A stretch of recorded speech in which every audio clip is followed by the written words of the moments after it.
I came out when I was 40 to my mother on a train ride home to our apartment in the Bronx. We were discussing her younger sister who had hidden all her life that she was a lesbian, but we knew. I told her I don't blame her because I've always hid the fact that I'm bi because I saw the way they treated her and I knew how they would treat me. So I never said anything. I knew since I was 5 years old, I told her.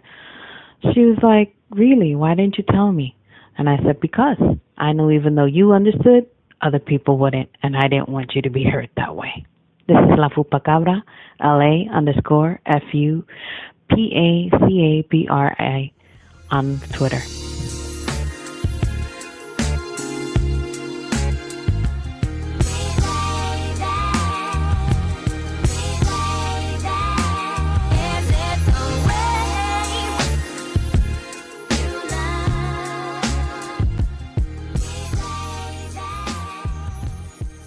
Hey everyone, welcome back to another episode of Gayside Stories with Trillificent. Y'all know what it is. It's all LGBT all the time around here. This week I have a very special guest and we're going to be talking about a very special topic. Please introduce yourself. How y'all doing, everybody? My name is Jabari Scott. I want to say writer, but at the same time I'm a nigga that talk shit. So talk your shit and claim your titles, baby. That's it. So this is an interesting pairing because you guys obviously don't know this, but Jabari actually contacted me about being on the show. So I was taken aback by that because it's always strange to me that people actually listen and want to be on this show, because I think to myself, I'm not doing shit, I'm not talking about shit, I'm just a nigga that shows up. So it's flattering when someone's like, hey, I like what you're doing and I want to be a part of it. So I appreciate that. I thank you for reaching out. And you came with a great topic, something that obviously I hadn't thought of at the time. So this is going to be a good episode. We're going to try our best now.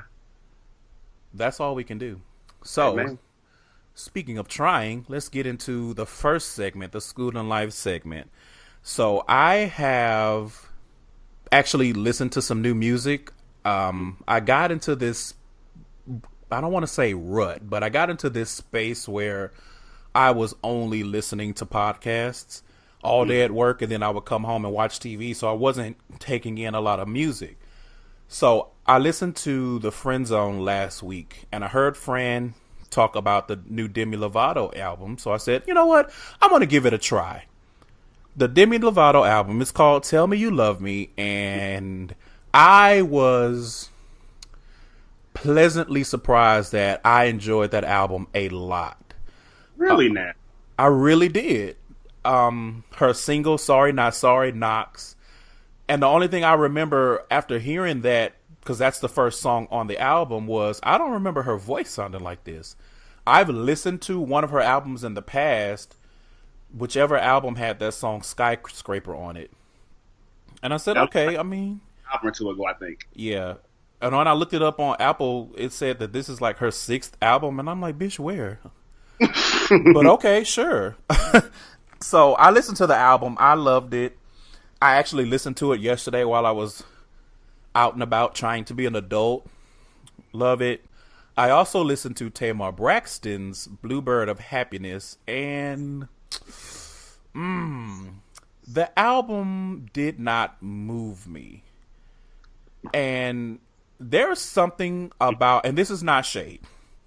Hey. But there is something about the way that Tamar sings. It just doesn't do anything for me. And I don't know if that's because I'm not familiar with her singing style or what it is. Because I can hear the dramatics in her voice, but it's like it's not full to me. I don't know how to describe it. There you go. It doesn't resonate with me. Because I'll put it to you like this. I've been listening to Tamar since the Love and War years. I know she had an album back in 2001. I'm choosing to forget that happened. And it's just like from first hearing, it sounded like she sounds just like Tony. If I wanted to hear Tony, I could just go get a Tony album. Right. But I will say one thing: her voice has matured over the years. Mm-hmm. It's just she did a whole lot of screaming and squalling on this album. Maybe that's what it is. It felt like over singing. I don't know. It just, but I don't mind an like over singer every 5 minutes, and I mean, but I usually don't mind that. It was, but the music, the beats, like nothing was just standing out to me. Now that was my first listen. I only listened to it once. Maybe I'll listen to it again and see if anything resonates, as you said. But on first listen, I was like, it'll be all right. My first thought was, this is the album that you're going to quote unquote retire on? Oh, sweetie. She's not retiring. No, we know that this is. Be like, okay, Tamar, we'll let you. Right. I feel like you're Tamar. Anyway, we don't need to get into that. So, I also listened to Jhené Aiko's Trip album. Whoa. I don't remember a whole lot from that album because there was one song that grabbed me, and I want to say I've listened to that song at least 37 times. It's While We're Young. It is a mood, and I would be embarrassed to ask iTunes how many times I've played that song. I think I had a day at work after lunch for about 3 hours. I just listened to that song over and over and over again. So, really like that. No problem with that at all. Yeah, I don't remember any of the rest of the album, but that song, I do remember one thing because I was looking at the track listing and it said there was a song featuring Big Sean and then there was a song featuring 2088. And I said, no, bitch, how does this work? Because y'all are 2088, so... Precisely. I asked that same question. Like, so how is it featuring Big Sean, but then the next song is featuring Big Sean? Right. Like, you could have at least done like Mary J. Blige and said featuring Brooklyn, and that's like her alter rapping ego. Like, bitch, you doing the same thing you did on every other song. Anyway, so I also listened to... we're going to let her cook. Yeah. Let her saute. Amen. The last album I listened to was called Sabrina Claudio's About Time. Oh, God. And I need to listen to it a few more times.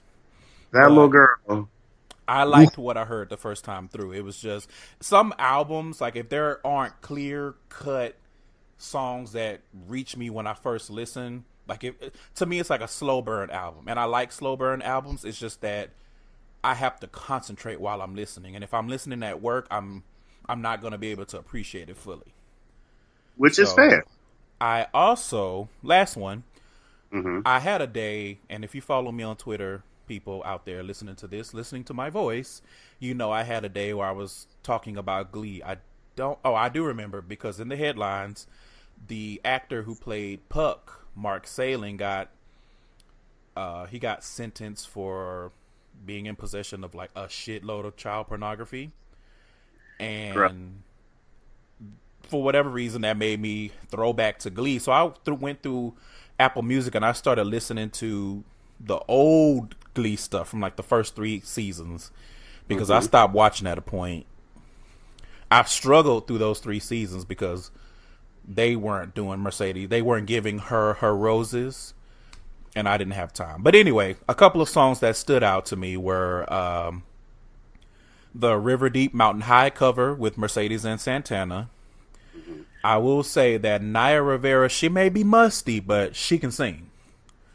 She don't bathe, but she will give you a vocal. But the baby got pipes. She got them pipes. She built like a pipe too, but she got them pipes. See, I wasn't even gonna go there, but hey, sorry. We tell the truth on here. I mean, she's a pretty girl, nice. You know, if you're into the slim figure, she's nice, but she don't bathe. I feel like she's like that Charlie Brown character that is always dirty, so he has that dust cloud hanging around him. Jesus. I also liked the a cappella version of Toxic that they did. Like a Virgin, when they had the Madonna episode, because that was the first time we got to hear Santana sing. And I remember seeing it, I want to say it was on Twitter. She tweeted about how nervous she was when that episode was getting ready to air because it was the first time she was singing on the show. And I just kept thinking to myself, why are y'all hiding the people that can sing, but you pushing the people who really can't? Like, why? Like you're giving the mediocre singers the the spotlight, and I'm like, right, because if we're gonna keep it 100 and funky, Finn was nobody's vocalist. I get it. He was tall and he was like creamy. He was pale to me, but he was tall and he was like cute and all of that. But this was supposed to be a singing show, and singing is not what he was doing. No disrespect to the dead, R.I.P. But we have to call a spade, because listening to those songs in the year of our Lord, or the year of our devil, it seems, of 2017, I said, oh no, this won't do. Other covers that I absolutely loved were the Proud Mary and the Lean On Me covers, because Mercedes and Artie singing together, listen. They gave you magic. They gave you eargasm. They gave you everything that you needed.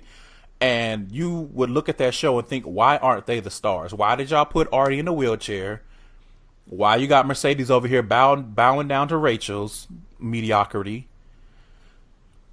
Anyway, right. And then the last one that I remember was a duet with when Kristen Chenoweth was on the show. She and Mr. Shu sang Alone. And I just love Kristen Chenoweth. I just love her. So, and my last thought on that, and then I'm going to throw it to you for your school and life for this week, is I made the monumentous mistake of going through the later seasons of Glee's albums. Mm-hmm. And I clicked on the Graduation album. Now, by this time, when they graduated from high school, I had stopped watching the show. And I saw I Was Here. And I said, I don't know any songs called I Was Here except for the one from Beyonce. Yep. But surely they didn't do that song. They've done Beyonce songs, but surely. And so I said, music. Let me investigate. So I clicked on it. And Apple Music said, here you go. And I said, return to sender, because I'm not sure who greenlit Lea Michele to sing that song, but no. And I'm not saying Beyonce is the greatest power vocalist of all time, but we all know that 4 was the album where she was singing. Down. That was the you bitches must have forgot, just because I was out here dancing to single ladies for 7 months. Y'all forgot that I could actually sing. And don't need any sort of studio magic to make that happen. Don't need no help. Got this on my own. I don't need no assistance. Baby. No assisted vocals. And so to hear Lea Michele sing it, and yes, she can sing, but she does not have a soulful voice. And the crazy thing to me is I Was Here is not even necessarily a soulful song, but a soulful voice sings that song. Right. I mean, even the way Beyonce sang it is not, it's not just like down. I mean, it's not collard greens and cornbread soulful, but I was mad. Like, I wanted my money back and I didn't even pay for anything. I felt disrespected. So those were my school and life. Get into music, and you guys feel free to shoot me some recommendations for music. I'm going to try to pay more attention to music as it comes out and balance my podcast versus music life. And how about you? What's your school and life for this past week?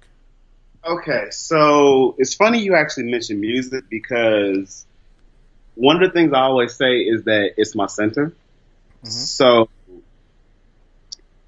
I have my albums that have been getting me through the week. Okay. The first one is Lettucey's. Jesus. That's on my list to listen to, because I forgot that it came out. Lettucey's Let Love Rule. That was a full sermon all through. She just didn't stop. Mama gave you a full church service throughout that whole album. I'm into it. And then I have Migante, which Beyonce. Let's be real here. Mm-hmm. And that's been that. What did you say? I said I have Migante because Beyonce. Because no, we're not doing this. We're not going to disrespect the language. Shout out to all mi gente. We're not doing this. Hey, Then I went back a little bit to Ari Lennox, to her EP Foe, or Okay. Pho, say. And I also, the last two are Stokely, if you remember from Mint Condition. The front Solo man. album. You say what now? The front man, for those who may not be familiar, the lead singer.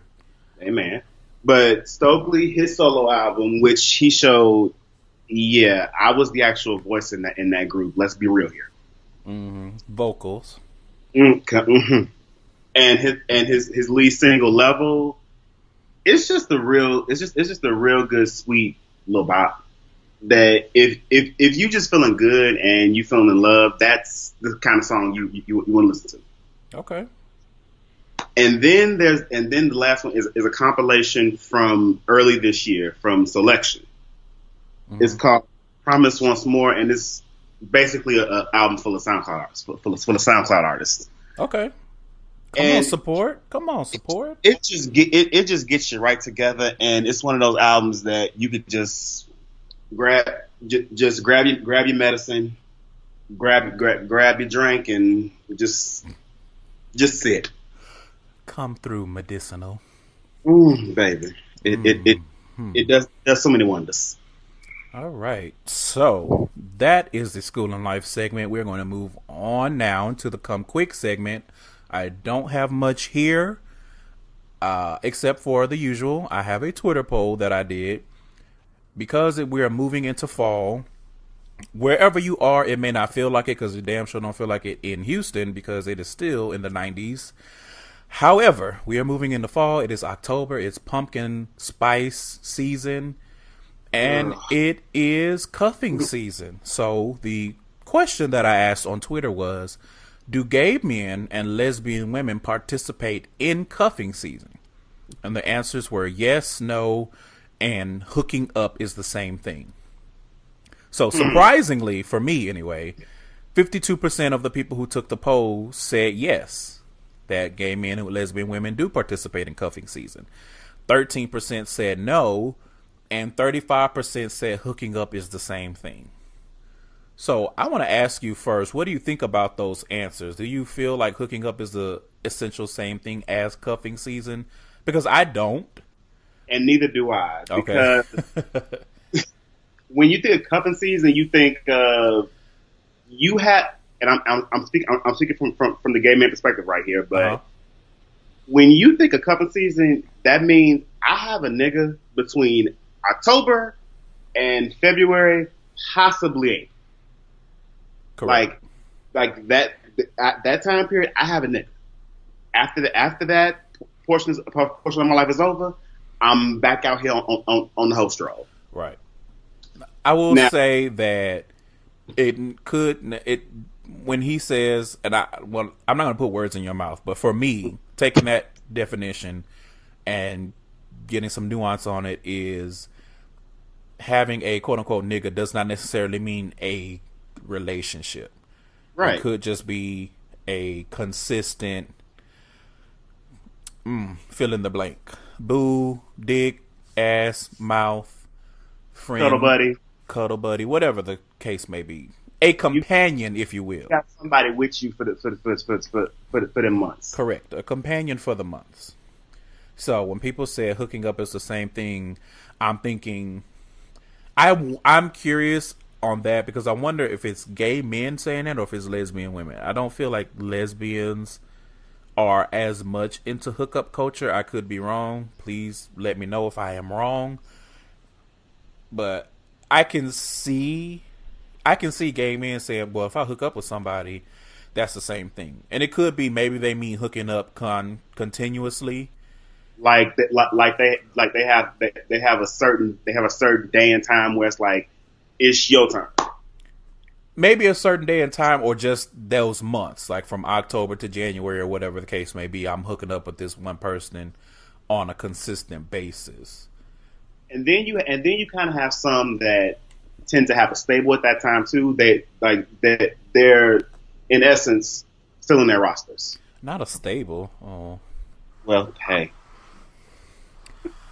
Stallions, Bucks. I mean, hey, yeah. we're here. I was gonna do the horse noise, but I felt like that would have been too much. So, I do have one thing that I wanted to ask you. I didn't put it in the notes, obviously, but I saw that you went to the Read Live yesterday in Chicago. So I wanted to know how you felt about the show. Did you have a good time? All of those good things. Okay, so he done clapped y'all, so y'all know he got things to say. Look, I'm gonna try and do this quickly, but the spirit's moving. Okay, so when I got there, it was raining. It was raining here in Chicago, and yeah, the rain is such a deterrent at times. Well, damn it! I got there early enough that I was one of the first ones in line. So got there and had to wait about a good 2.5, 3 hours to even get in. What? Hold up now. That's not on Crystal and Fury. That was more so on Harold Washington. On Harold Washington Cultural Center. Because they're good for that. And even me and the rest of the people outside were like, you could really just open the doors, let us all come in, and then when it's time to open the doors to the arena, just let us in. We don't need to be standing out here in the cold here, apparently. Right. But logic and things don't always coincide. So yeah, got into the show. It was me, a childhood friend of mine, and her girl. And the funny thing is, it was my first time ever going to a live show with them. Okay. I went to the Furious Live show back in, I want to say it was April or May, somewhere in there. Earlier this year. Mm-hmm. And I'm like, I fucked with this. I could do this. So when it came around to the Read Live, I said, I'm gonna do it.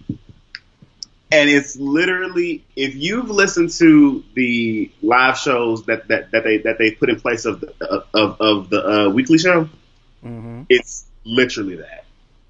Except you sitting right there in front of them, because Jesus. Yeah. Jesus. It's an experience. I will agree. But the funniest part of it isn't even, for me at least, the funniest part of it isn't even the actual segments or the questions being asked. It's Crystal and Fury's faces. Yeah, I was gonna say it's a different element being able to see them. They are hilarious. Because, case in point, this one girl asked a question last night, and I'm about to put her business out on the street. Put her own business out there. This baby, she pretty much just laid it all out, saying her best friend is at war with some other child and her sister because they all been sharing the same penis. Now the sister then came and told her, and the other friend that came and told her too, and she was just looking like, okay, so why am I even in the middle of this? Now, low key, some about the story sounded a little fishy, but I'm gonna mind my business. But the way Fury's face changed throughout the whole entire description, it just went from varying levels to bitch, what? Yeah. What? Why? And then this fool got up and actually did a presentation for the class and just did a little Venn diagram of the situation, because everybody in the place was just thrown. I don't know what is. Yeah, the letters are a lot. Those situations, whether they are true or false, they are damn entertaining. They are entertaining. Somebody's putting their business out there. Well, but other than that, the show itself was good, and I'm glad I spent my money. Now, the next one that I want to do is the Friend Zone, because I have to see Friend in person to make sure she's real. I don't know. I haven't been to a Friend Zone live. I have, and I missed Furious Thoughts this last time, so I'll try to catch them maybe if there's a next time. He'll be going on tour again, and the Read live again whenever they make it down here to the H again. In the meantime, I'll just keep trolling Crystal about being famous. Which actually is surprising to me that you have that close relationship with everybody. But then I remember then I remember Nikki, and Nikki is all of their right hand. Oh yeah, our close relationship is generous. We are friendly. They are friends of my friends. They know you exist. Some of them. Amen. Yeah. Anyway, so enough about them. This is not their podcast. This is mine. Amen. I just wanted to, since I had the opportunity to ask someone how they enjoyed the show, I wanted to go ahead and do that. Now, we are going to get into the main topic. So, in honor of National Coming Out Day, which is this coming October 11th, we're going to have a whole show about coming out. And like I said earlier, this was Jabari's idea, so I am very, very appreciative that he brought it to me and is wanting to do this on this particular platform. So I have this outline, and we're also going to feature his coming out story, my ramblings from piecing together stories that I've told on the show already, and we also will be featuring some coming out stories from some previous guests of the show. So let's get into it. First and foremost, in your opinion, what are some factors to keep in mind when one is considering coming out of the closet? Whether it's coming out as gay, trans, bi, lesbian, etc., etc. Basically, being on the spectrum. Right. Before you get into that, though, I did see something about coming out as ally, and that's a lie. From the pits of hell. That is a fallacy. What they meant to say was coming out as asexual and aromantic. Well, I researched it a little bit, and I kept seeing them alluding to, like, that was part of it. It was all of the other parts of the spectrum, or alluding to them, and then ally. And I said, we're not going to tell. We don't. Anyway, I just wanted to bring that up, and people, if you have thoughts, you can tweet us about if coming out as an ally is a thing. So now I'll let you go ahead and answer the question. I just had to get that out real quick because, I was just like, hell into the gnaw. But I feel like if you're an ally, you don't need to be included. You're supposed to be helping us, not trying to be a part of it and get your own letter and your own shine. But anyway, that's a whole different show. And I'm gonna just say this last thing and let it go. The thing that gets me is you're coming out as ally. Why are you're not coming out as anything, sweetie? Yeah, nothing's changing for you. You're just telling people, I don't hate people on this LGBT spectrum. You're not coming out as anything. Your life is not changing. You are not to hate them either. That's literally it. Yeah. But anyway. So factors to keep in mind when you are a part of the community and you are considering coming out. Okay, so the first factor that comes to mind for me is will your safety and security be compromised if you come out? Absolutely. That's one of my top. I only have 3, and that's one of my top 3 is you definitely need to consider your safety, especially in these perilous times and this time where people are feeling emboldened to do things to you, to say things to you, to try to take your livelihood away from you or take your life away from you. Definitely you need to be mindful of your personal safety. And the thing of it is, it's like if I were to come out and say that I'm gay, lesbian, bi, trans, intersex, queer, all the rest of the letters. Mm-hmm. If I come out and say that, will my yes, my quality of life will change because I am coming out, but will my quality of life be compromised by coming out? Exactly. And that could be and that could come under the umbrella of your family, of your friend groups, of your livelihood, i.e., your jobs, of your relationships. Like, will what I've come to know be compromised? Right. Another that I would say is, aside from your actual safety and things like that, and your livelihood, which we've touched on a little bit already, is the severity of the potential reaction of those you're coming out to, i.e., your nuclear family, your close friends, and I would say especially your family, given your living situation, because we all have seen the stories, we've heard the stories, we know someone who has gone through coming out and getting put out, getting tossed out onto the streets and being young, not even being 18. So it's definitely something to consider, that reaction. Do you think your parents or your guardians, your legal guardians, will they have a visceral reaction? Will they are they potentially going to be violent, or are they going to be the kind that act before they think, and before you know it, you don't have a roof over your head? Like, that is definitely something to consider.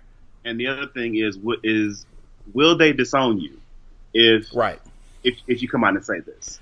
Right. Because that's one of the main things that keeps a lot of people silent is, I don't want my family to disown me. Right. I don't want to lose my family.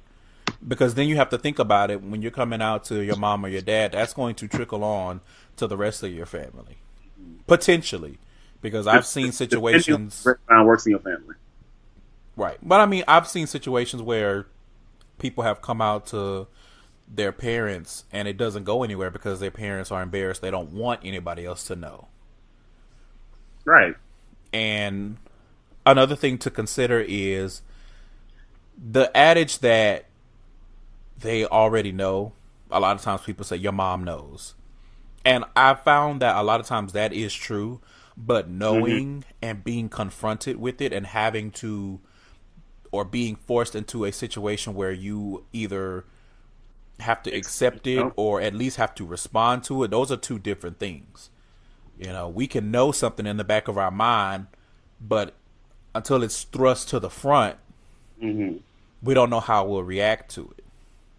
I'll say this, because in all my years of living, there's one thing that I've always carried. A black mother knows about her gay child long before the child does, and all that mother's going to do for however long it takes for that child to come out to her is she's just steeling herself for when it's going to happen. Like, she knows it's gonna happen, she just doesn't know when. Now, granted, it could go a myriad of ways, but a lot of times it either goes, she's like, okay, I've known for a while, I don't care, you're still my baby, or it can go the visceral route, which is, she can't believe this is happening, how dare you, and the one thing that irritates the fuck out of me when parents react to this is, the first thing they think about is, how am I going to get grandchildren? Right. Sis, there are many, many ways that children can come into the world, not just through. Anyway. Right. But yeah, that part always irks me. And then the other part that pisses me off is the second that someone comes out, another thing that they'll say is, well, I just don't want you to catch AIDS. Yeah, I was just about to say, it's interesting to me how when people come out, the people that they're coming out to, all of a sudden, everyone is an MD. Everyone is Grey's Anatomy. Everyone is ER. Everyone is... Hey, but let's be real. Everybody's Doogie Howser.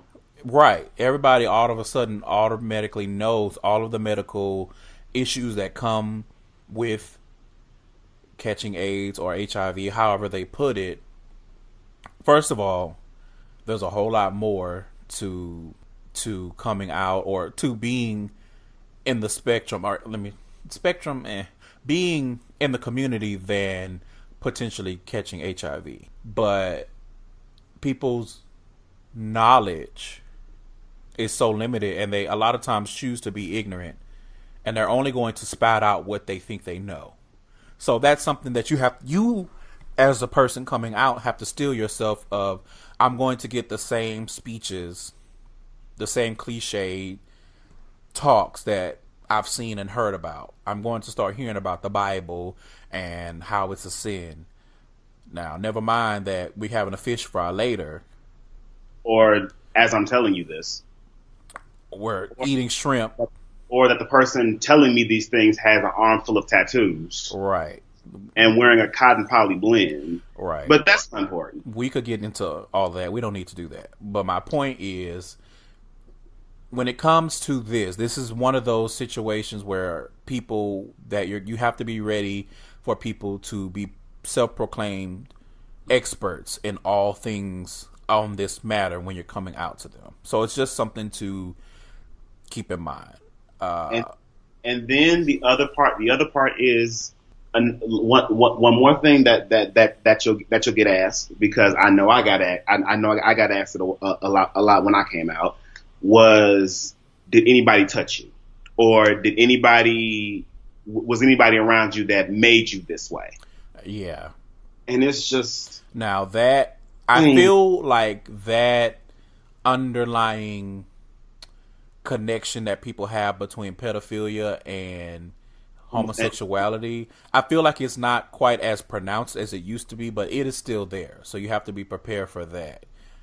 Like it's not as I'll say it's not as prevalent, because, right, as you said, it is still there, but at the same time, a lot more people are starting to realize that pedophiles just like anything. Yeah. Like a lot of them just like little kids. Yeah. There is no guide to pedophilia. It's just they tend to just like little kids. Right. And then on the lighter side, but I feel like still embarrassing, be prepared for someone or many people to ask you whether or not you're a top or bottom. Oh God. I've never been asked that, I don't think, in that way. I've seen that a lot. I don't really understand why that is a factor, but I feel like it's rooted in, the throes of masculinity and whatnot, of as long as he is not the one getting fucked, then it's okay, or I can deal with it. Things of that nature. And as long as he or she is, well, actually not she, as long as he is the man in the relationship, or she is the woman in the relationship, it's all good. I can deal with that. Right. But then you have your parents who are more quicker to disown their feminine sons or their masculine daughters. Absolutely. Because they don't want the whispers and the stigma of having a gender nonconforming child. And right. I'm like, but I feel like that's even a different. I'm not saying that people that fit those identities don't come out or don't have to come out, but I feel like they may have a different experience than if they were more cis, because if you are non-gender conforming, then you're not hiding, quote unquote, anything, or it's more so on display. If you're a more effeminate boy, there's not as much to relay in this situation because people have already made their assumptions, versus, or if you're a more masculine girl, and we're talking about even a tomboy, but I feel like that to a certain extent, because people expect tomboys and they automatically assume at some point she's going to grow out of it. But as far as if you're like a masculine boy, masculine girl, then I feel like that's a different experience, because you, in most cases, probably are already getting looked at sideways to begin with. And now you're saying, okay, I'm going to come out and make it official. And it could still go left or it could go right. You just never know. So speaking... It really just depends on how... Of anyone going through this, the person coming out knows what they're in for, because they know their family and or their friends or whoever they're coming out to. They have at least some kind of experience with these people, so they already know that they're probably gonna react or operate this way.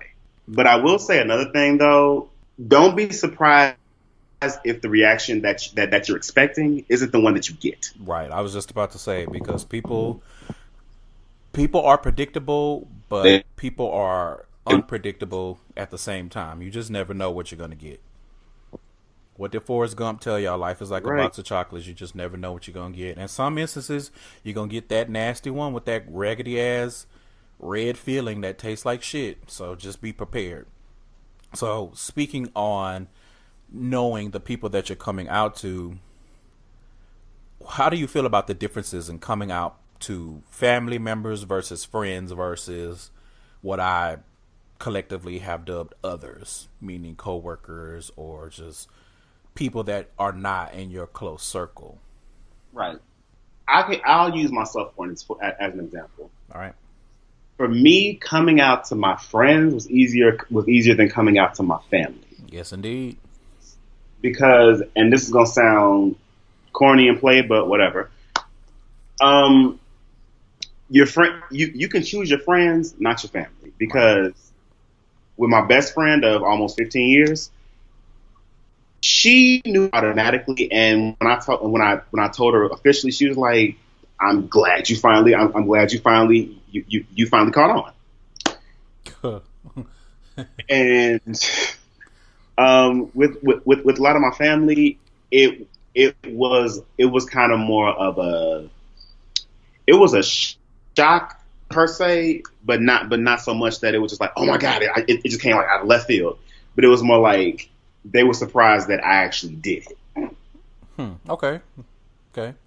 I will agree definitely that in my experience, it has been easier to come out to non-family because those cultivated friendships, I feel like when you get good friends, they are more predisposed to accept you as you are versus family who already has an image. They already have your life planned out for you. Right. So when you come and you start throwing monkey wrenches in the plan and you're taking the right fork instead of the left one, that can be difficult for your family to deal with because they cannot see you living a life that is not the one that they already imagined for you. Right. A lot of times that can be more difficult to combat than anything else. Right. Because it's like, okay, whoever you're gay or whatever you think you are. Because a lot of times, it's a phase of things of that nature. But you'll grow out of it. It's nothing that big. Exactly. But it's that I already imagined you graduating from high school and going to college and meeting somebody in college and graduating college and getting married and having 2 kids and doing this and doing. I already have your life planned out for you, even though it's not my life, it's your life. And now you're telling me that you're going in a whole different direction. I don't know how to process that. And I don't know how I feel about that. Exactly. A lot of family members, I won't even say just parents, because I've seen... Families in general, yeah. Yeah, I've seen uncles do this, aunts, grandparents, hell, even siblings are like, okay, wait a minute, what you talking about? So I definitely think that there's a difference between coming out to your family and your friends. As far as coming out to other people, my question was why. I mean, I couldn't think of a situation where you would have to come out to like coworkers or anything like that. I mean, if that's what you want to do, if you feel comfortable and you're in a work environment where you are not, or you feel like you don't have to be worried about that being used against you, maybe, I don't know. My advice for me, how I live, my personal life and my work life are separate. Don't ask me no questions about what I'm doing. Don't ask me questions about my family. Don't ask me questions about marriage, kids, who I'm fucking. Do not. And don't tell me about yours either, because I don't care. Amen. The movement is say no to coworkers, and I added to that to say no to bosses in as many different ways as you can. And this falls under that umbrella. Don't ask me. And you know what? With me, it's more. It's literally your own business. Right. You don't have to self-disclose if you don't want to, and and if you feel pressure to do so, that's when you need that's when you need to take your necessary steps to keep it pushing. Exactly. Now, again, obviously, if it's a part of your work, maybe to disclose that, okay, like if you work in HIV prevention and things of that nature, it may be useful. It may be helpful. LGBT counseling or something like that. Yeah.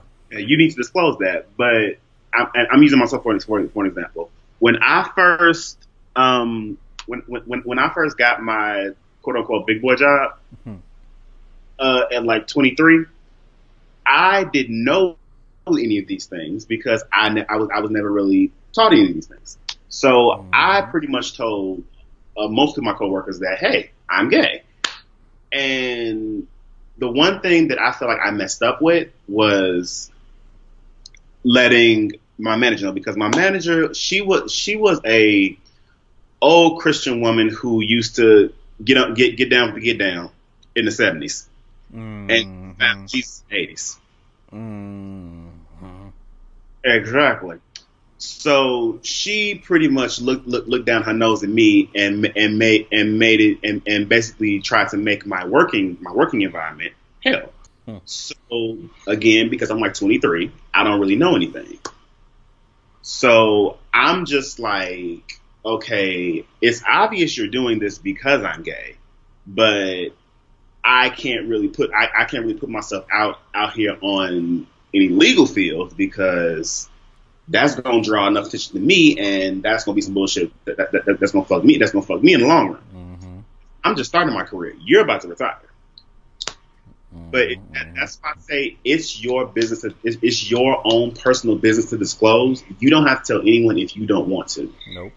And please do not feel pressured to tell someone because you feel like if you don't tell this person, they won't do anything for you or care about you. Because trust me, if telling your business is what it takes, then a friend of mine gave me a good one.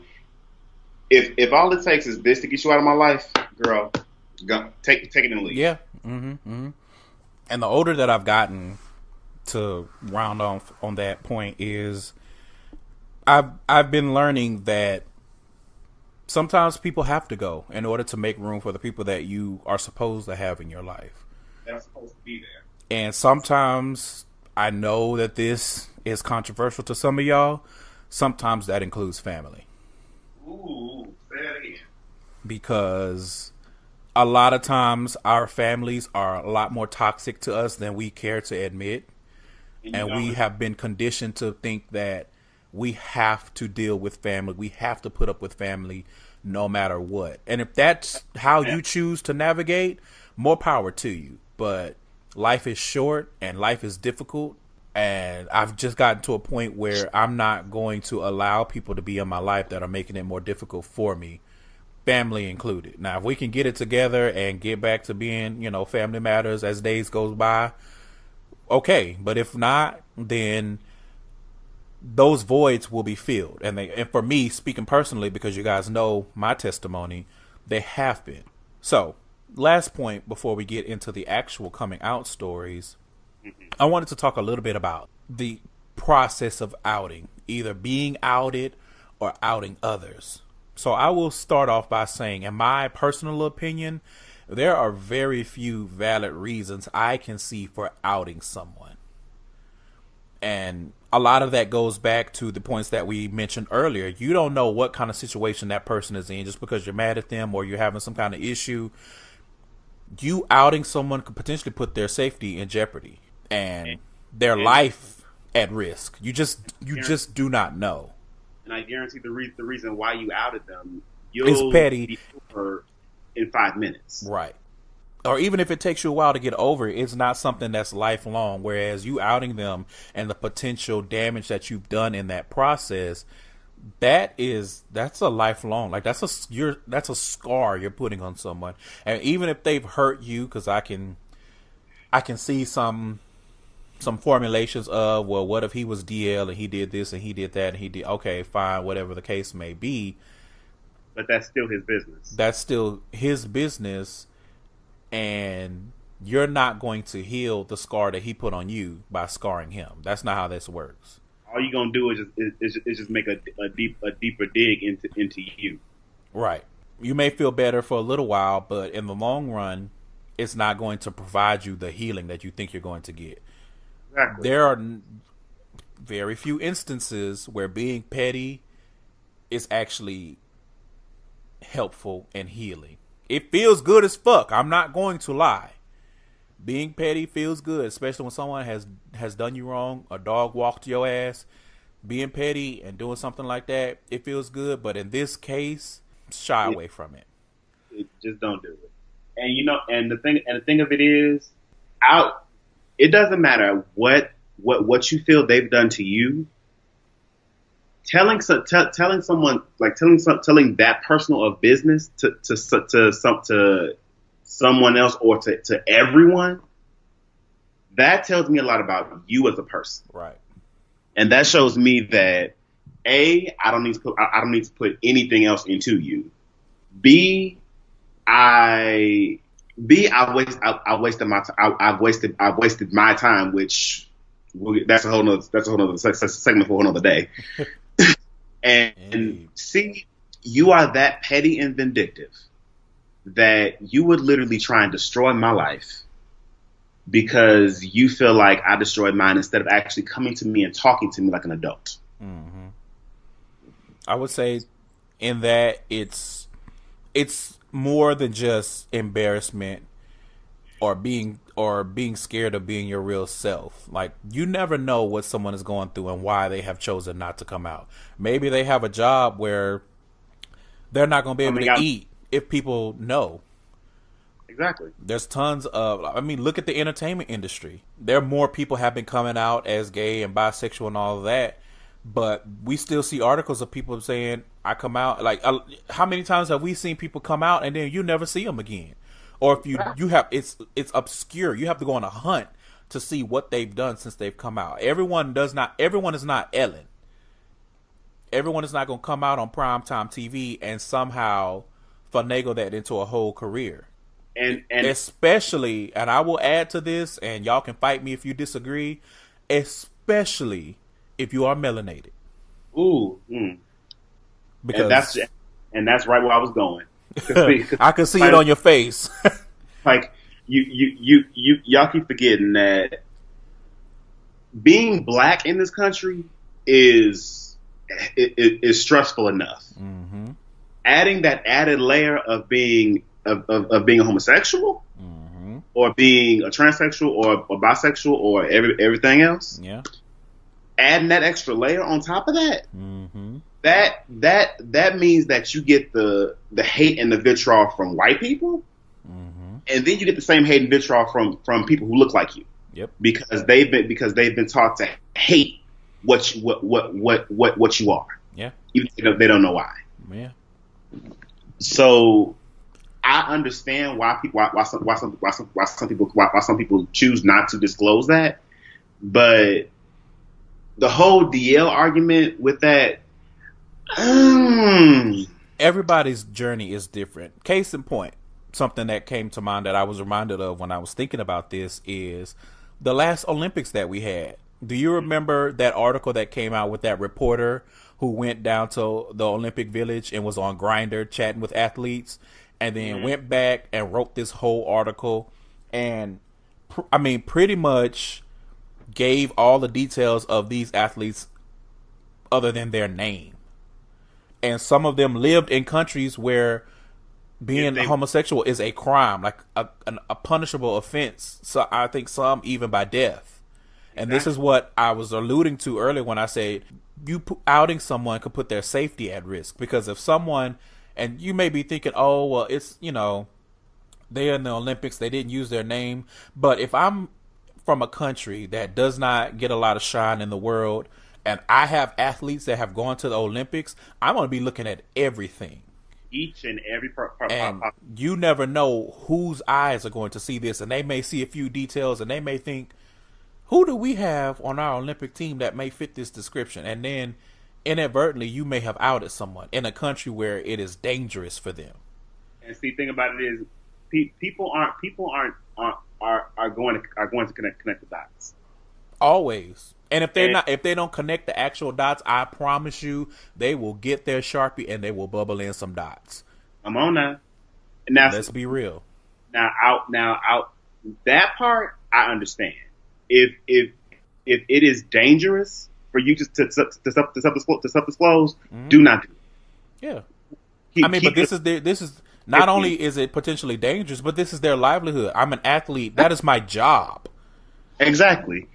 But me personally, I just mean the ones that lie for second line. Well, yeah, that's a whole different thing. This is a specific example, but in any case, you never know. And another point, and this is my last point on this, to be quite honest and to be fair in the discussion, you don't know what the reaction of the person you're outing is going to be. Precisely. So I'm going to say this. If you are bold enough to out someone, be prepared for them to whoop that ass. All right? Be prepared for them to bring it to your front door. Because guess what? Even if they are a liar. Not 3 months ago. Not 3 months ago. The Breakfast Club pretty much advocated for the murder of trans women. So people. Mm-hmm. And understand. Every situation is different, and you can't just and you can't base and there is no cut and clear dry rule for everybody. Absolutely. This is why it goes back to what I was saying before. Well, not what I was saying before, but you have to know what you have to know who and what you're dealing with. Yep. If you know that putting somebody's business out there is going to actually destroy something of theirs, like their life or livelihood, you need, like you said, you need to be ready to deal with the fallout, and also be ready to deal with your emotions afterwards. Because if you think that you putting their business out on the street isn't gonna blow back on you, I got some news for you, baby. Wishful thinking is what I call it. Ooh, honey. Because trust me, karma does not discriminate. Indeed. So, speaking of, we are going to actually get into some of the coming out stories. So, first up, we have a story featured from Adrian, a.k.a. Huss. You've heard him on the show a few times. So, let's get into that. Hello, everyone. My name is Adrian. Some of you have heard me on the podcast before. It's nice to be back. I'm going to share my story, my coming out story. So I come from a small town where everyone knew each other. And, being gay wasn't really the it thing. Like, you just didn't talk about it. And my family was definitely not accepting, especially my dad. So I was real careful about how I moved. Like, I didn't really go out. I didn't really involve myself with a lot of people. So the gay club that was here was the next city over. And I had everything in my hometown to where nobody really needed to go to the next city. So I could go be as gay as I wanted to in the next city.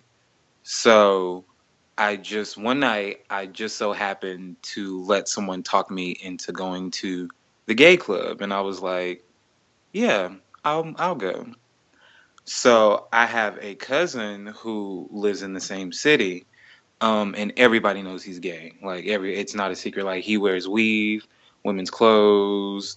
Yeah, everybody knows yeah. So it didn't register in my mind that I would run into him.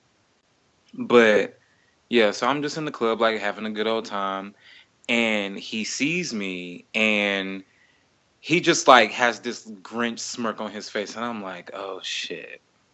And he was like, so what are you doing in here? And I'm just like, nigga, you know why I'm in here. Like, let's not play these games. You know why I'm in here.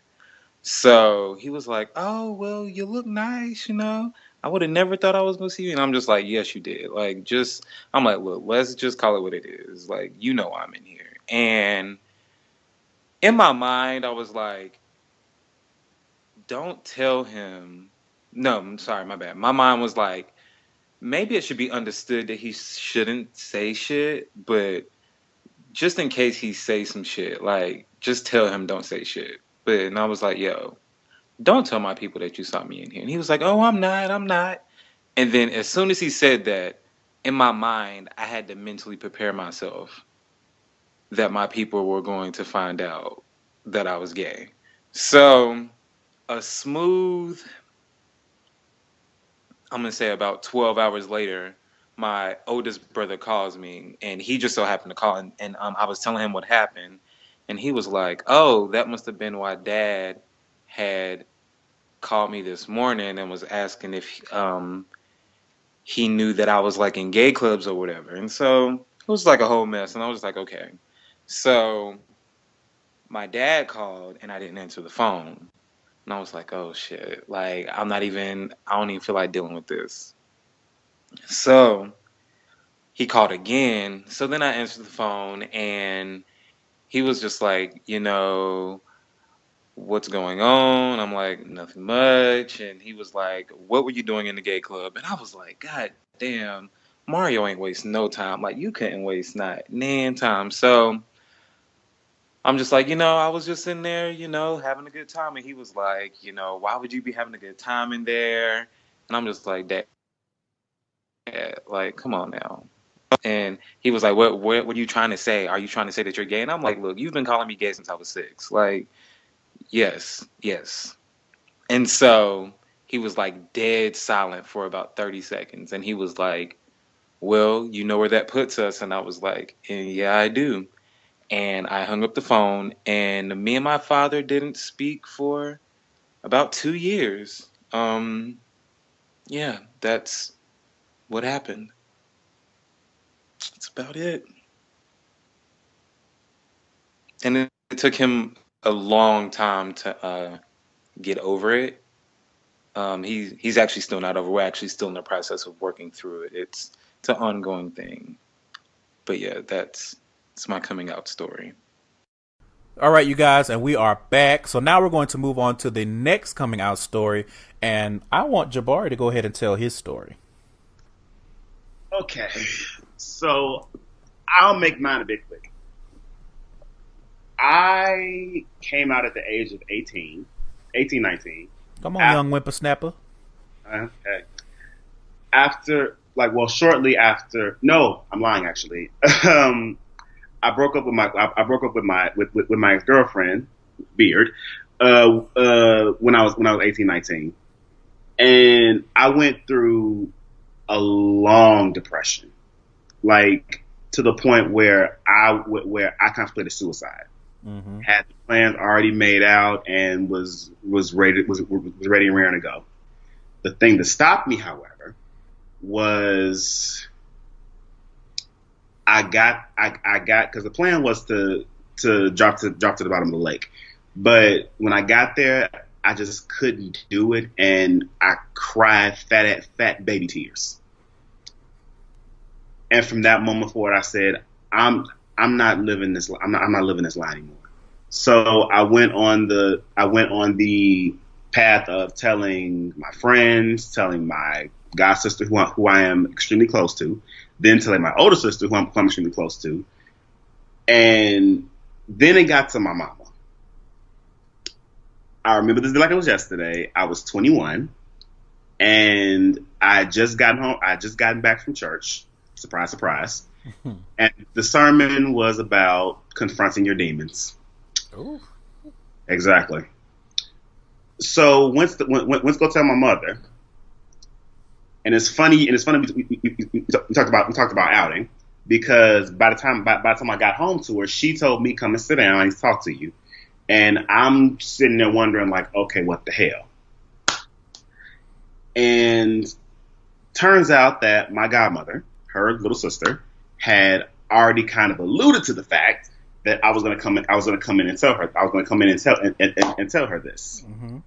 So she and I got like, well, we didn't actually get to a screaming match. I just got frustrated because she kept asking me like, why would you come and tell me this, blah blah. So I left out and went to go talk to my best friend. She pretty much calmed me down, got me off the ledge, so to speak. And I went back to my mother, and she pretty much just said, "Excuse me, I don't care what it is. I don't. That doesn't matter to me. You're still my child."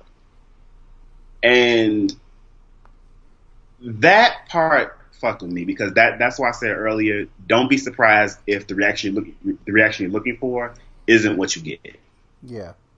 But that was 6 years ago, and I've been living happily in Homoli for 6 years now. All right. And I just wanted to say that I feel like that story, I don't want to say it's such a common thing, but this is what I'm saying. We have so much on our shoulders dealing with this and our own. You never know what someone is dealing with and what kind of demons they're battling when it comes to this. So kudos to you. So now we're going to throw it to another coming out story from someone featured on the show. You guys remember him, and this is JawnRedcorn. Hey guys, this is JawnRedcorn of the podcast Generation Y Us, as well as JawnRedcorn.com, and this is my coming out story. My coming out story happened around 2009. At the time, I was fresh out of my first year of college at UT Austin, and I went to my mom's house one day just to use her computer for something, and forgot I was logged into Twitter. And of course, everybody that follows me knows I tweet pure trash. Not really trash. I tweet what's on my mind, and I have a very filthy mind. So, long story short, my mom found out about my tweets, and she was reading and investigating. Of course, she probably didn't know most of the shit that I was talking about. It wasn't filthy shit, but it was just like, yeah, I tweet very filthily, as we know. And shortly after that, my mom called me, and she was just like, "Are you gay?" And my mother is so, again, like every mother, every Southern Black Baptist mother, she's professionally, basically she's against gayness professionally. It basically should be a job title. And, I told her the truth. She wrote my dad a letter shortly afterwards. And my dad asked me he basically asked me what was the letter about. And I told him, I told her the truth, and she didn't like the answer. So, yeah, it's whatever. So I guess I came out against my own will. And me and my mom still have little hurdles that we have to get over because of that. Because, again, she's super anti-gay, but yeah, whatever. So, I guess I could say, if you guys are coming out, please be respectful of other people's, their time to come out. At the time, I was like, I had this idea that, when I turn 19, I'm going to have a sit down with both of my parents. And I never had that chance. So if you do know somebody that is trying to come out, or you're trying to come out, just take your time and, yeah, make best decisions for yourself. That's it. Thanks. All right, and we are back. So now it is my turn. And as I have said on this show many times, I don't have a proper coming out story. I have never truly come out to any of my family. We've had conversations about it, but as I have said on the show also, you guys know I have a lot of issues with my family. So imagine your relationship with your family being so jacked that the sexuality can't even bubble to the surface because there's so many other issues. And a lot of people who know that story or who have heard that story, go back to episode 10 if you're interested and you don't know it. A lot of people are surprised that the root cause of that was not my sexuality. And looking back on it, I would say maybe a small part of it was, but we just had a lot going on. So anyway, I will say that I did have an instance where I did come out to people. And I talked about this on a previous episode. My ex-roommate, I think that was episode 12 when I told the story about her. I decided to come. I was in college and I decided I want to come out to the people that I'm closest to. And at that time it was her and it was a friend of mine, an ex-friend at this point, that I had actually grown up with. And I think I talked about him on the show too. Way long ago. This was a friend. I mean, when I say grew up together, like, this is a person that I played Power Rangers in the front yard with. We played video games. We had an argument about how to say Ryu or Rue from Street Fighter. Like, we had an argument. We were pissed at each other. So we grew up together. So I said, I'm going to come out to them. We all are friends, and this is just going to help me. I don't want to have to do that weird little smile and head nod when someone starts alluding to me having a girlfriend or having sex with a woman or something like that. I said enough is enough. So I believe I did it through email. And I emailed her and I told her what the deal was. And I emailed him and I told him what the deal was. So she came back to me and she was just like, I kind of already knew, but I appreciate you trusting me enough to actually tell me. It doesn't change anything. Like, we still friends and we still going to the football game this weekend. So what's up with the what's up? And that made me feel good. I won't lie. It does feel good when the outcome that you're hoping for comes to fruition.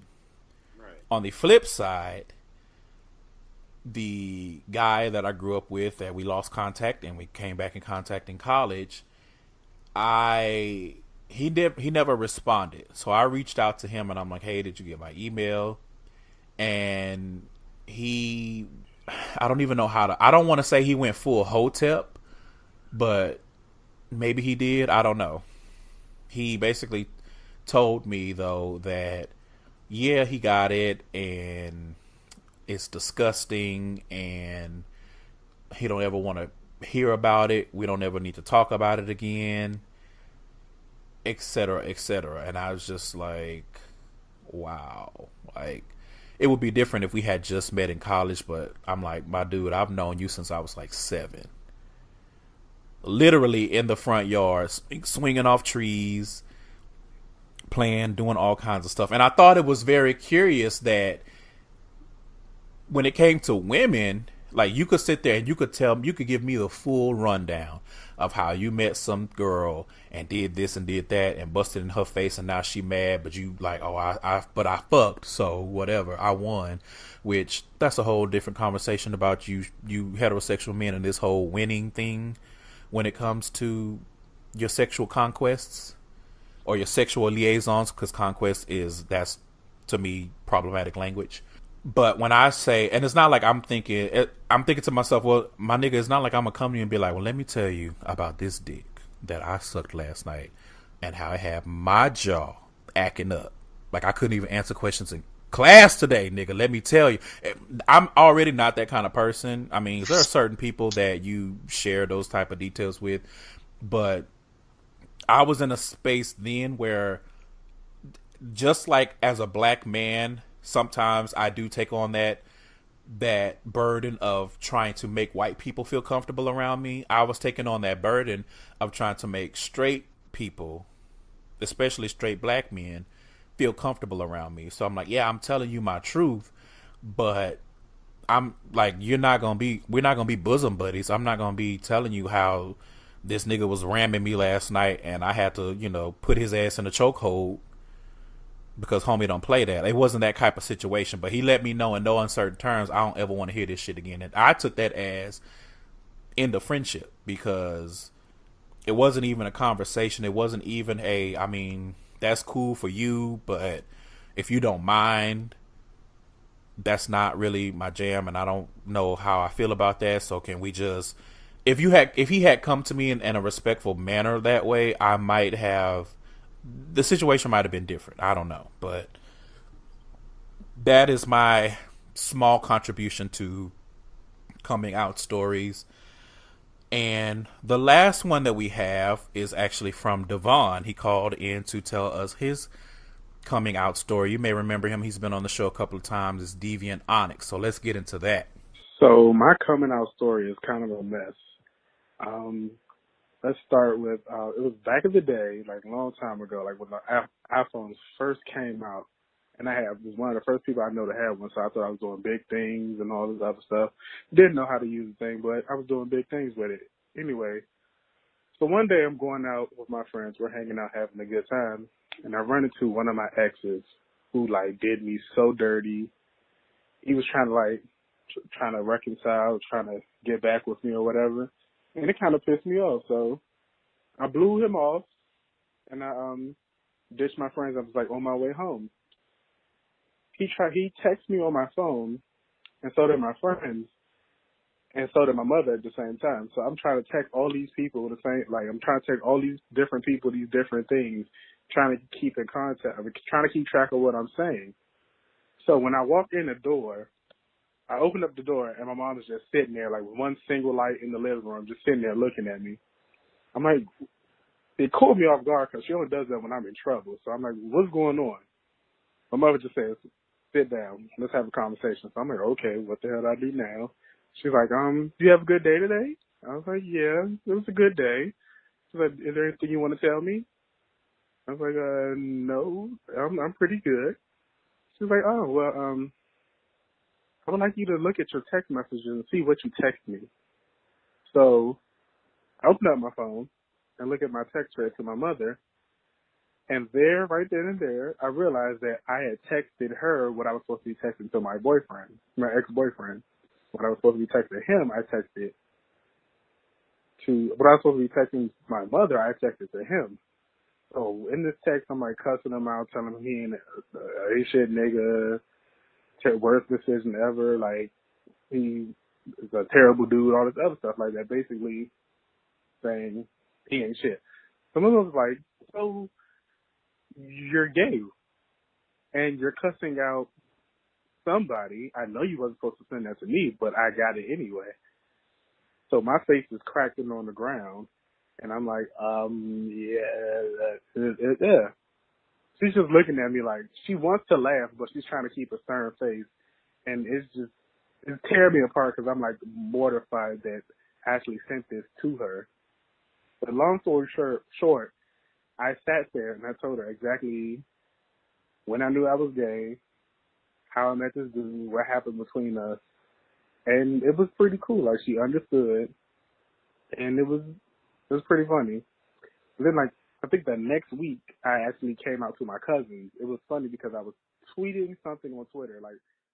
All right, you guys, we are back, and we're going to wrap this conversation up. We have one more question. Actually, Jabari, this is your question. And it was, how does one deal with the aftermath of coming out? So I'm going to let you tackle that first before I either add my own thoughts or just do the Tamar praise clap to what you say. Okay, so the reason why I wanted to add this question in is because we always talk about the actual act of coming out, but we don't actually talk about, okay, so what happens next? And you can actually attest to this too, but after you come out as gay, there are a couple more coming outs that you have to do. Oh yeah. you have to, like, in some circles, you got to come out as top, bottom, or verse. In some circles, trust me, we're here. But in other circles, you have to come out as a different part of the community, like Twink, Bear, Daddy, X, Y, and Z. Then sometimes you have to come out as liking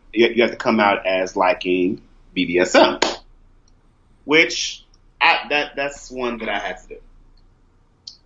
So we don't really talk about what happens after you've accepted it and you pretty much told your truth.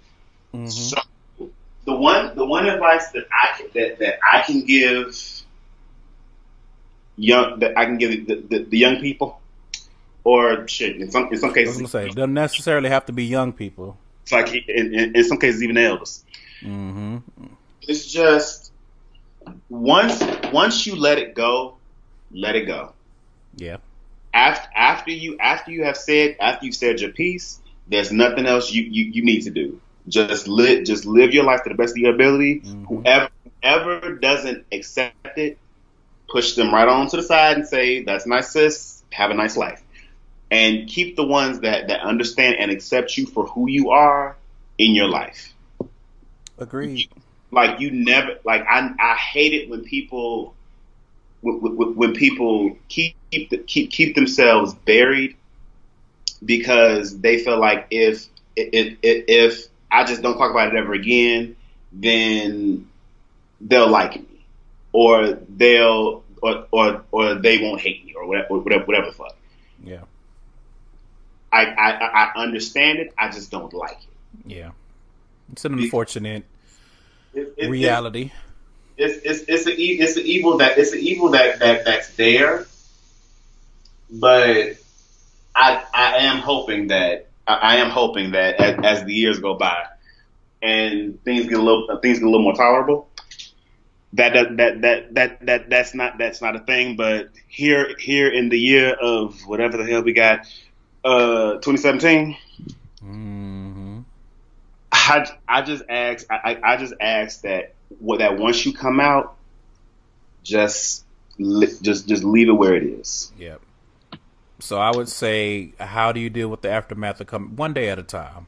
As with life, you have to take it one day at a time.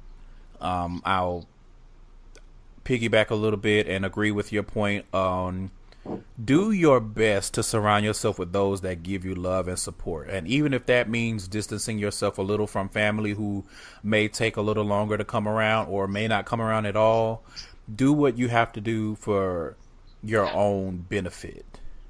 And because of all things that you need in this time of coming out, you need that love and support, because most likely when you're coming out, you're already doubting yourself. You already are dealing with so many emotions and so much. Do your best to surround yourself with people that love and support you. And I would also say, if you can, and if you feel like you need to, but a lot of times I feel like we do, talk to someone.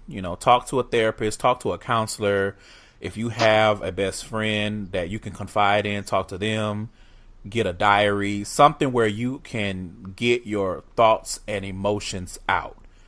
Look for free resources. If you can't afford therapy, look for something free. Look for some type of number that you can call, or people that will give you that time to let you talk and things of that nature. There are a lot of resources in the community for the community, but because it is the community, sometimes you have to do the legwork and search for them, because that stuff is not always plastered. It's not always easy. I won't say it's not easily accessible, but if you don't know it exists, then you'll never go after it and you'll never seek that conversation with someone. So, and my last thought on that is, do not feel pressured to accept anyone's tolerance. Oh, please say that again. Because I'm going to give that, let me let that resonate for a bit, because I feel like most of us, if you are at our intersection of black and in the community, you will have some religious person telling you something to the effect of, well, I hate the sin, but I love the sinner. And if that is what someone tells you and that's what they believe, that's more power to them. I'm here to tell you, you don't need that kind of tolerance, especially from family or people that you are giving space in your life and energy from you. You don't need to be tolerated. You need to surround yourself with people that celebrate you, that celebrate the things that you celebrate, and that love you. If you hate the sin but love the sinner, do so from a distance. Thank you so much. And I'm just gonna say one last point, and we can move on. Once you also come out, remember that and this is for the youths, the 18 to 24-year-olds. Remember that your coming out is coming at the same time as your burgeoning. So understand that you're gonna stumble and make mistakes within figuring out where you stand as a gay man, gay woman, bi man and woman, X, Y, and Z. You're gonna stumble and make mistakes. That doesn't mean that you yourself are bad or a bad person. It just means that you still have growing to do. Yeah. And as a matter of fact, that can be added to the elders too. Please don't be hard on yourself if you don't know everything coming in the door. Trust me, none of us did. Right. And the majority of us acted like we did, and we have no clue. Oh yes. We are making this shit up as we go along. Oh yes, absolutely. And also do not feel do not feel pressured to keep people in your life because they were around from the beginning of your journey. Yeah. Please don't do that, because just like with anything, you're gonna outgrow people, and you're going to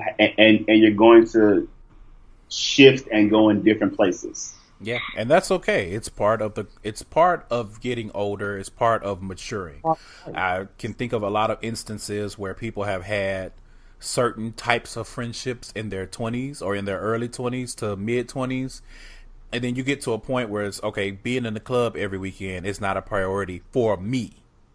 And doing this is not a priority for me. Doing that is not a priority for me. And that can cause a lot of rifts.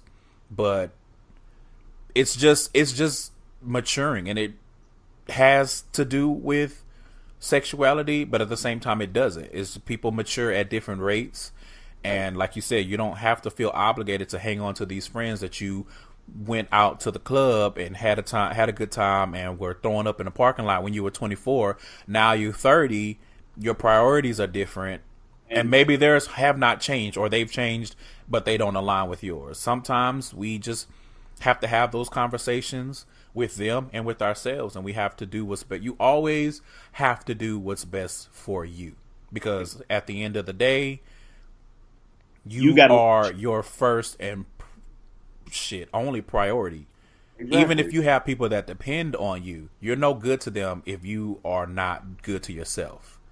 You got to take care of you first, because if that person is trash, guess what?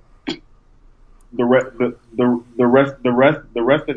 of everything in your life is going to be trash. Yeah. And I didn't want to take it there, but I mean, that kind of goes without saying. If you surround yourself with a bunch of trash, eventually your shit is going to stink. I mean, hey, it is what it is. But that is our conversation about coming out. Again, National Coming Out Day is this, I believe, Wednesday, October 11th. So by the time you guys hear this, that will be the day. If you have not come out and you feel the need, or you feel like you're ready, more power to you and prayers to you. If you're not ready, it's okay. Do it at your own pace. Don't feel obligated to come out just because it's a day, or just because you hear this, or just because someone is hinting or giving you that eye, giving you that little elbow, like, hey, it's coming out day. Don't you have something to say? Don't feel obligated. Your truth is your truth, and you don't have to share it until you're ready. And also, don't let people have the monopoly on your business. Yeah, because your business is your business. Exactly, because people will want you to come out on their schedule because they don't want to have to hold that secret for you anymore. Right. It's not up to them. If you are not ready, don't do it. Exactly. And also live responsibly and use condoms. All that good stuff. All that good stuff. Learn about learn about what it means to be out and be what you are, whether that's bi, trans, gay. I don't like the terminology lifestyle, so learn what it means to live in your intersection. I like that better. Learn what it means to be happy for you. That too. Absolutely. So we are going to wrap the show up with the queer query. So got 3 questions so people can get to know you a little bit more. So first and foremost, what's your favorite TV channel to watch? Okay, so I don't really watch that much TV as of late. Mm-hmm. Now, granted, Scandal, How to Get Away with Murder, all that's a total different. That's a whole different scenario. So, can I say my favorite TV show to watch? Sure. Right now. Okay. So my favorite TV shows I should say to watch now are, as I just said, Scandal, How to Get Away with Murder, Blackish. That new show, The Mayor, is actually pretty funny. It's corny funny. Okay. And I can't wait till next Friday because one of my favorites is coming back, Jane the Virgin. Can't wait. I love Gina Rodriguez. She is just, bless her. I feel like I remember you talking about that when you were on the outline. Let's see. My my go-to channels to watch are either HGTV. Yes, I'm an old lady. Or Investigation Discovery. I am definitely an old lady. But it is what it is. Judge me not. Judge your dick sucking stepmom, like John would say. Next up, what do you do to relax? Okay, so it's kind of a process. First, I burn some Palo Santo, and I actually have playlists to help me relax, and just turn that on, get all of my space and my vibe, and I'll either light a blunt and let my mind wander, or I will get in my bathtub with some lavender scented bubbles and a Bath and Body Works candle, and let Calgon take me away, child. Indeed. For me, usually the thing that helps me relax easily is music. So I will listen to some of my favorite artists or some of my favorite songs, depending on my mood and how I'm feeling. It just depends. If I'm in a funk, I might listen to some rock. So I might listen to like some old System of a Down. If I just want to be sang to, then, I'll listen to some singers, whatever I feel like, whoever voice I feel like hearing at the time. But music is usually what will help me relax. Last question. If money weren't a factor, what kind of wedding/honeymoon would you have? Ooh. If you would have one? I would have one. If money weren't a factor, well, first of all, I've already said I don't really want to do a big, crazy wedding. I would just do a little cute ceremony with me and my guy. Have all our most important people there. Just have a quick, cute little ceremony. Go all out on the reception, and see, I'm a little hood, so I would more so probably have Harold's Chicken and Hennessy at my reception. All right. And for the honeymoon, I've always wanted to do a year-long cruise of the Caribbean islands and of the European islands. Okay, that's cute. For me, I would definitely have a. This is in whatever alternate universe that I would actually get married because yuck. Anyway, I would have a small destination wedding, emphasis on small. It would most likely be a private beach somewhere. We would have some good ass food, party favors, good music, be out there in our beach fare, our board shorts and shirts and bathing suits in the water, just having a good time. And I would want it to be somewhere with fun activities too. So after that, maybe the next day, make a weekend out of it, and maybe the next day we can go windsurfing or ziplining and things like that. Just have a very, very good time. But it would be somewhere very beautiful with white sand, blue water, none of that crusty, dusty ass shit. No, none of the bikini bottom looking ass beaches.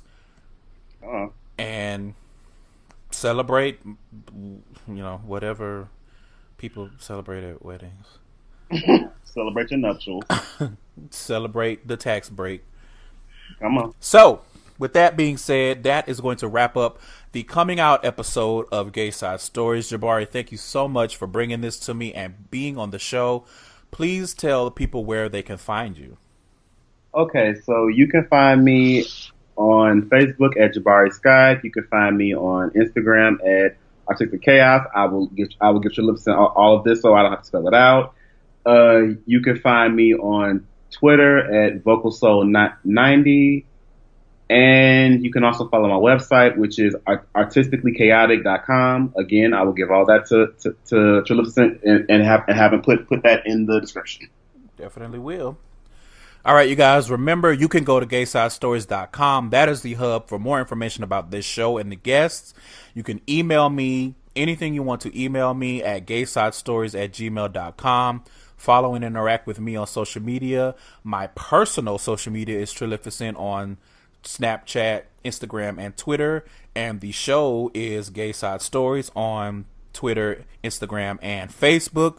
Go and like the Facebook page. Subscribe wherever you get your podcasts if you have not already. Please take a few minutes out of your busy schedules. You've already are listening to the show. Pause it right here. Go to Apple Podcasts. Leave a 5-star review. Leave a rating. And if you are not already, do me a huge favor and share this show with others. If no other episode, I feel like this is the episode to share with people. It is. And also, you guys remember, I am a part of the Pod Panel. Season 2 of the Pod Panel will be coming back in a couple of weeks. Shout out to all of my fellow panelists.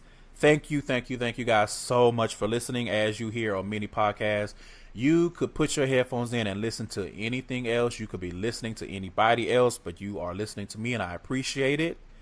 And as always, remember the lost commandment, thou shalt protect thy walls, or they will what? They will crumble on that ass. We're out of here. Bye.